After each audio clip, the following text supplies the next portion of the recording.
Salut Lingen. Salut Aurélien. Alors on est là pour parler un petit peu de ton livre, le guide du blogueur. Ouais, c'est ça. Il est sorti en juin. Félicitations. Merci. C'est un beau projet, beaucoup de travail et passionnant surtout. Ouais, je te disais, tu l'avais auto-édité puisque moi je le connaissais. Quand je vais voir mon livre sur Amazon, on me suggère d'acheter ton livre. Alors je ne sais pas ce que tu as fait. C'est du SEO Amazon où j'ai mis ton nom, prénom dans toutes les pages du livre. Ça va être ça. Non, bah forcément on parle un peu de la même thématique quand même, du blogging. Donc moi c'est une passion qui m'accompagne depuis des années. Ouais. Je fais partie de la demi-génération après toi Aurélien et Olivier Roland. Voilà, je suis arrivé juste un peu après. Et donc voilà, c'est un super projet. Et ton activité aujourd'hui, alors qu'est-ce que tu fais? Parce que moi je voulais en savoir un petit peu plus sur ton business, comment tu gagnes ta vie? Alors à l'instant T, parce que ça évolue, dans 6 mois ce sera pas pareil, il y a 6 mois c'était pas pareil, à l'instant T c'est 2 tiers de freelance. Yes. Donc j'accompagne un investisseur web, un investisseur immobilier qui fait de la formation web qui s'appelle Yann Darwin. Yes, que je connais, ouais. Et donc je m'occupe de sa com avec lui, il crée le contenu et moi je formate. Et le reste du temps, je fais de la formation en présentiel, je donne des cours dans une école, je fais un peu de coaching et puis prochainement je lance une formation en ligne et je fais des meet-up, je me fais sponsoriser un petit peu à droite à gauche et de l'affiliation. Aujourd'hui, c'est du service. En ce moment, je fais pas mal de services. Ce que je te disais, c'est que moi, idéalement, dans quelques années, j'aimerais faire un peu moins de services et plus des formations en ligne, des choses qui sont scalable. Non, parce que c'est pas vraiment scalable, c'est-à-dire que tu as tant d'heures dans la semaine et du coup, tu peux pas gagner plus parce que tu es limité. Mais pendant longtemps, je me suis considéré comme un étudiant et je me considère encore comme un étudiant et c'est pour ça qu'aujourd'hui, je l'assume. Je préfère être un petit freelance, un entrepreneur qui voilà, fait son taf comme ça, que par exemple d'être salarié. J'ai rien contre le salariat, mais moi, je préfère être dans ce statut-là. Et j'ai commencé il y a 8 ans quand même, ça fait un moment, mais sans formation dans l'entrepreneuriat, sans expérience professionnelle, juste après mes études. Et donc pendant longtemps, je me suis considéré comme un blogueur, un marketeur. Et ça fait à peine 2 ans que je me considère comme un entrepreneur. Donc j'ai mis quand même pas mal de temps. Et en fait, bah voilà, faut savoir qu'il y a des gens qui vont plus vite, des gens qui vont moins vite. Je fais partie des gens qui sont peut-être un peu plus lents, mais en même temps, s'il n'y avait pas eu le web, j'aurais jamais pu faire ce que je fais. Et donc c'est un statut que j'assume entièrement en ce moment, de faire du service, la prestation de service et de me former. Par exemple, Yann, en travaillant avec lui, j'apprends énormément de choses. Déjà sur l'immobilier, parce que je n'y connaissais rien, mais aussi sur comment il travaille lui. Moi, je pourrais te faire une liste des 10 cases à cocher pour être un bon entrepreneur. Il a tellement de qualités, de compétences que rien qu'en le côtoyant et en voyant comment il travaille, dans 1 an, dans 2 ans, je serais beaucoup plus avancé que si j'étais pas avec lui. Alors ses qualités, je pense que déjà c'est quelqu'un de très travailleur, ça disons-le, c'est quelqu'un de très travailleur. C'est quelqu'un qui a une confiance en soi et ça joue.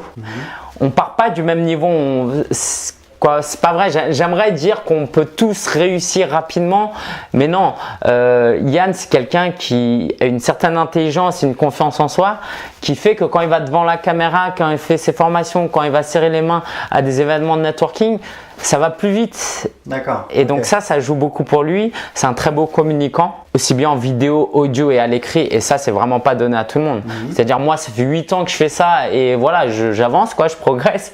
Mais lui, il n'a pas fait ça toute sa vie et pourtant, il est très très bon. Il écrit bien et il fait des bonnes vidéos. C'est très rare les gens qui font ça. Et puis une mentalité qu'il a toujours, c'est qu'en fait, il a pris sa mentalité d'investisseur et l'a ramené dans l'entrepreneuriat, c'est-à-dire on cherche le retour sur investissement, la loi de Pareto, le 20-80, voilà, je pourrais dire plein de choses encore, et puis c'est quelque chose de sympa. Je pense que dans le business c'est important, en étant sympa, il s'entoure de gens sympas, voilà, je pense que je peux me décrire quand même comme quelqu'un de sympa et c'est important, c'est pas pour le flatter lui ou me flatter moi, c'est que quand l'ambiance, parce qu'il travaille avec d'autres freelances, quand l'ambiance est bonne, l'entreprise peut grandir plus sainement et de manière plus durable aussi.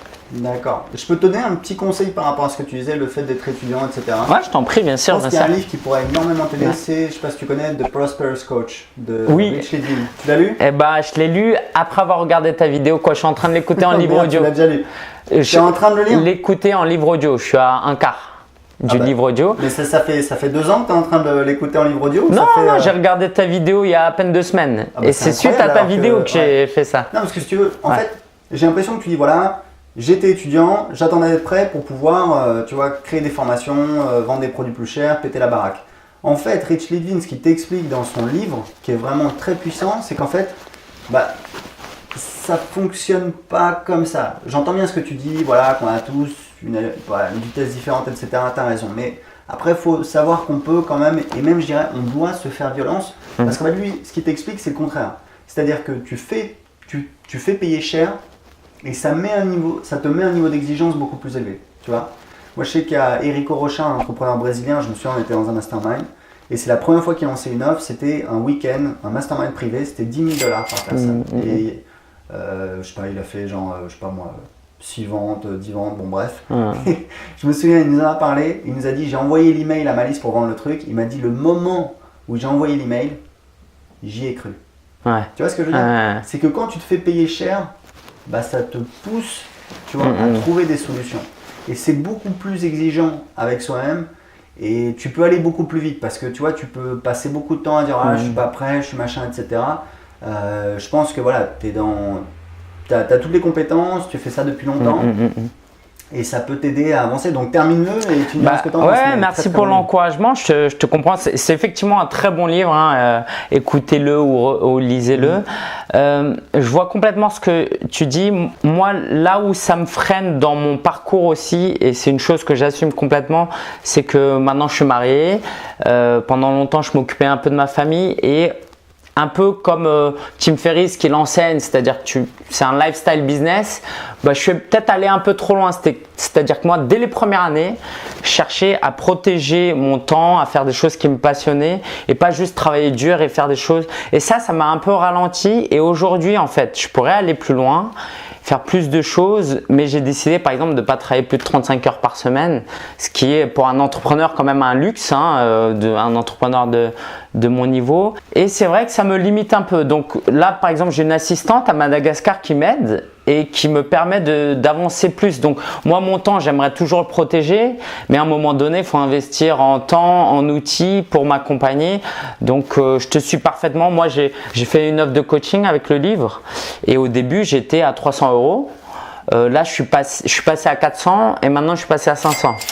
Donc effectivement, mieux vaut quelquefois ne pas vendre beaucoup et trouver une clientèle qui est prête à te prendre là, parce que dans le livre, ce qu'il dit, ou dans d'autres livres, il dit qu'en fait le prix, c'est un moyen de choisir tes clients. C'est pas tellement juste pour gagner de l'argent plus ou moins, c'est que, et ça c'est peut-être un problème de positionnement, on en parlait aussi tout à l'heure, c'est que pendant longtemps je travaillais avec des blogueurs et petit à petit il faut que je m'oriente plus avec des chefs d'entreprise, des porteurs de projets. Des gens qui font déjà un chiffre d'activité, qui font moins de 1000 ou 2000 € par mois.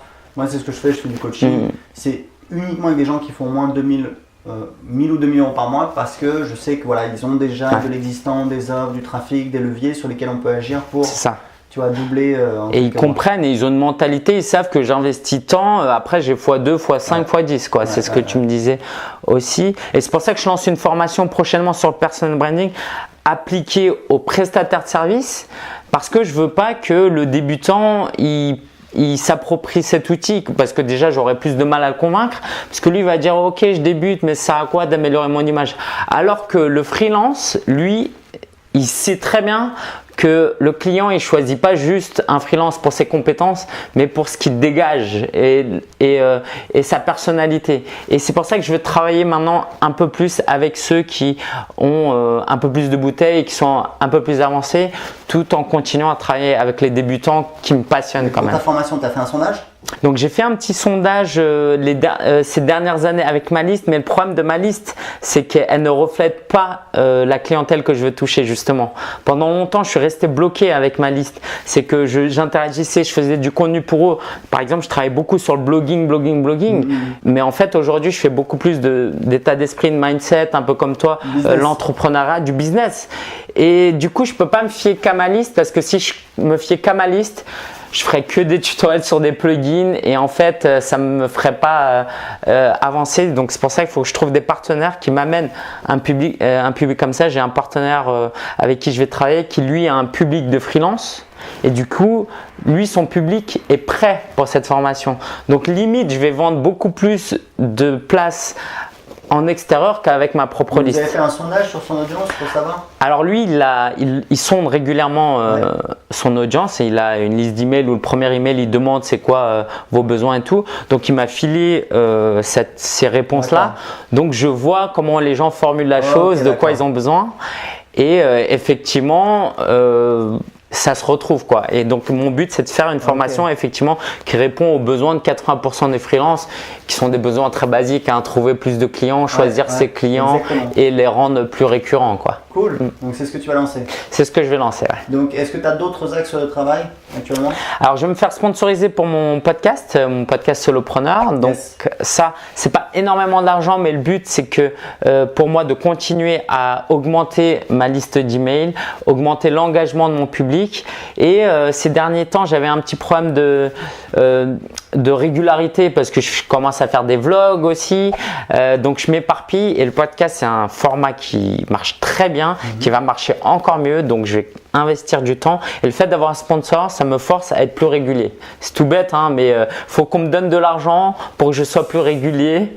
Et l'idée, c'est qu'après, je peux vendre mon sponsoring plus cher parce que je peux dire voilà ce que ça vous apporte de sponsoriser mon podcast et je peux en contacter d'autres et dire voilà, moi j'ai une bonne audience. Est-ce que vous êtes prêt à payer? Cool, bah on te souhaite beaucoup de succès pour ton livre. Très bien, merci. Où est-ce qu'on peut le trouver? Donc sur Amazon, à la Fnac, pas toutes les Fnac et pas toutes les librairies, mais auprès de chaque libraire, vous pouvez passer commande. Et puis donc sur Amazon, il suffit de taper le guide du blogueur. Cool. Il y a une formation en ligne où je récupère votre email après et je vous mets dans mon tunnel d'achat. Donc surtout inscrivez-vous. Ils sont intelligents, tu as un public intelligent, ils comprennent. Parce que toi, tu le livres beaucoup dans tes vidéos, j'ai vu, et c'est ça que j'ai trouvé sympa aussi ces derniers temps, c'est que tu montres pas mal les coulisses de ton business, tu parles de chiffres, donc je pense qu'ils sont prêts, Bon, bah c'était cool, bah bonne chance alors, allez voir le livre de Lingen, le guide du blogueur. Merci Aurélien. À la prochaine. Ciao. Ciao.